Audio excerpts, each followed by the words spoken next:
MooMoo the little cat was happily playing in the warm morning sun. He chased colorful butterflies, laughing softly with every little jump. Suddenly, MooMoo spotted a tiny baby bird fluttering nervously on a branch. The little bird slipped and fell from the tree, crying out in fear. MooMoo ran as fast as he could, determined to help the tiny bird. He gently caught the falling bird with his soft paws just in time.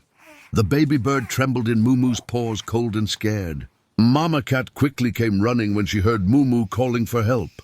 Mama Cat softly patted the tiny bird, calming its trembling wings. MooMoo felt worried, hoping the little bird would be okay.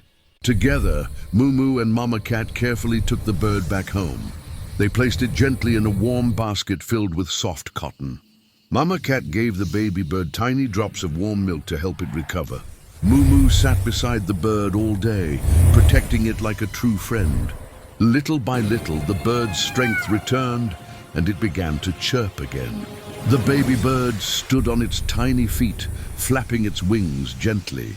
MooMoo jumped with joy seeing his little friend get better.